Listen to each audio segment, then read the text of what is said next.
My candy cooler, Prospector 103, has arrived.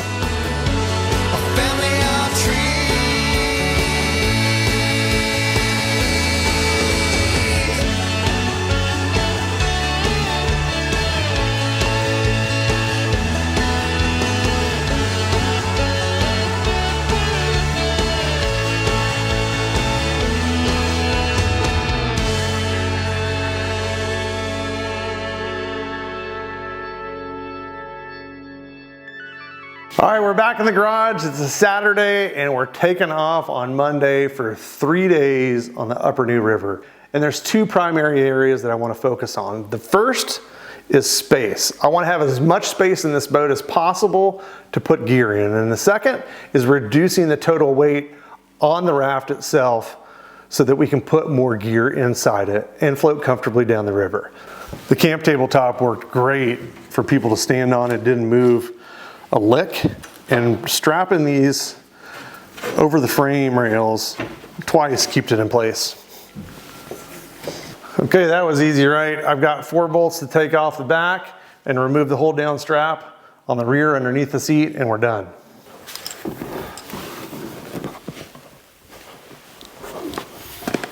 I'm really excited about this cooler. It's kind of neat, right? So it measures 18.5 across. That's where I'm going to have to set the crossbars to. But as you can see here, it's got a lip, right? That lip allows you to recess and mount these crossbars underneath, and the cooler sits right on top of it. So it's already anchored in place pretty good. And then it's got tie down straps underneath of the lip of the lid so that you can actually strap the cooler down without hampering, getting in and out of the cooler during the day. So this basically allows us not to have to take a strap over top of it. So let's set the frame rails at about 18.5 inches and get this cooler dropped in place.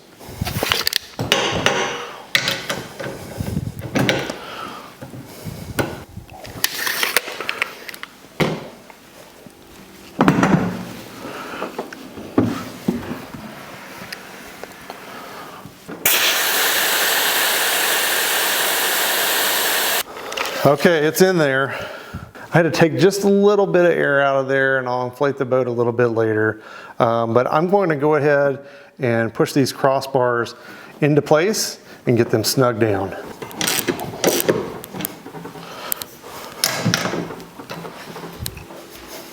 All right, this thing sits in here perfectly, and it's just about the same height off the crossbars as the dry box is in the back. I've got some P-cord here.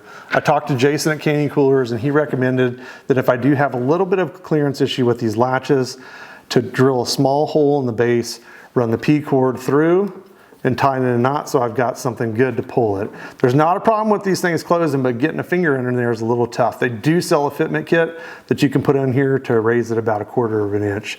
But I think drilling a hole through the latch is gonna be the ticket.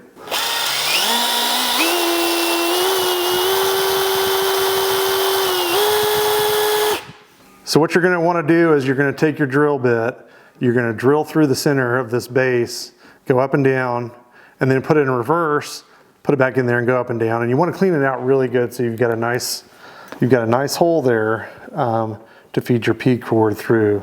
Tie a nice square knot here, okay? Give it a nice tug from either side. So pull cords are in place, and the next thing I'm going to do is I'm going to lash this cooler in place. You can see here, hopefully, that there are slots in the foundation of the cooler on the front and the back to allow me to anchor this to the crossbars without hindering the opening and closing of this cooler. So pretty awesome, right? Let's get that started. 1 foot or 2 foot arrow straps are going to work for me.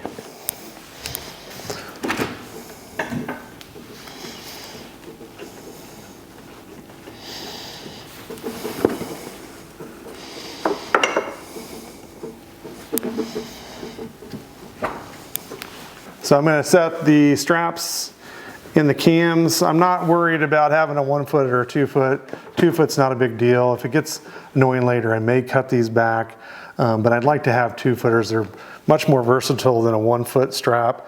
I want to make sure that this is sit in the frame exactly where I want it to be from side to side so that the frame actually centers itself in the boat based on where the cooler is.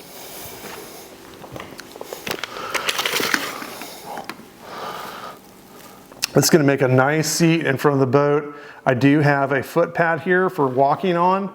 And I do have a seat cushion that goes over top of this as well. I'm not going to put that in for this trip because I've got a Paco pad that I can lay over top of this and serve as a good cushion for anybody to sit on. But like I said, it's sitting almost exactly the same height as the dry box in the back. Let's show you some of the features of this cooler.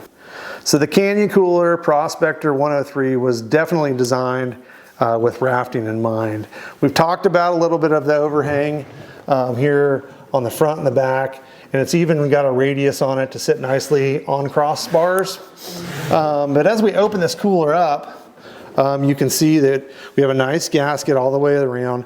There's tons of space, right?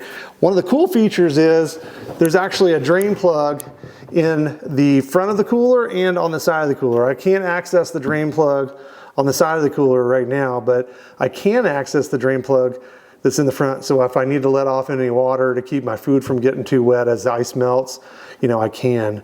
There's a basket in here that we've included that it actually is a 2-level basket. You can do it this way and go a little bit lower with it, or you can do it and turn it this way and mount it up a little bit higher.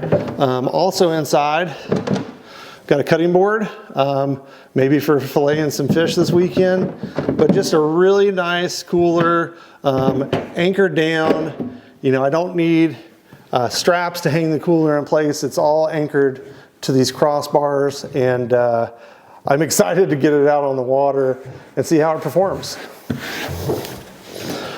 All in all, a pretty straightforward transition from a day float boat to a multi-day expedition raft. We've got the cooler in place, I've removed the camp table, and the stern frame is out. I'm gonna pre-cool the cooler tonight by putting a bag of ice in there to get it down to temperature, and then the groceries I buy this evening, I'll pack in there tomorrow.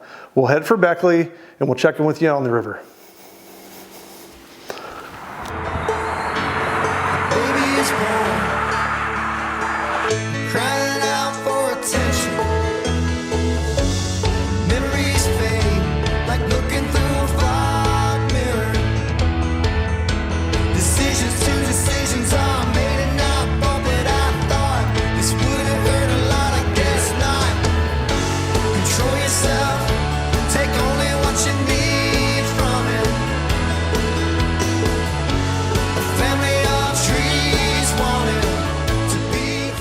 Got a lot of gear in here. It's a gear explosion. We've stuffed and moved the 2 duffel bags and stacked them on top of each other here.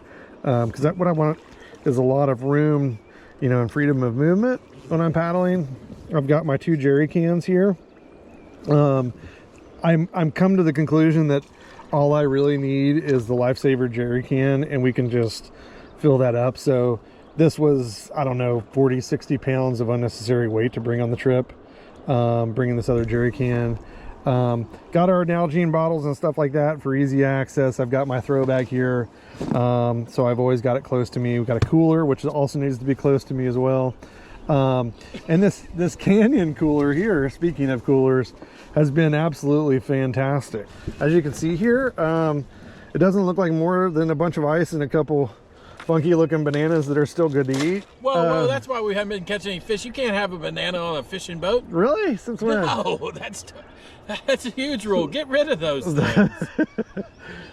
All right, we are back from just a fantastic trip on the Upper New River. So let's see how the Canyon Cooler's Prospector 103 held up on the road and on the river for 7 days. Last Sunday, we filled this thing up with ice and we pre-cooled the cooler the night before. As you can see, a lot of ice in here. But the key to these coolers and 7 days of ice and really cold temps in here is number 1, pre-cooling it, and number 2, keeping it closed when you don't use it, and making sure that people get in and out of it are constantly latching it shut, right? Just those simple tips can get you and your food and your drinks a long way down the road or a long way down the river.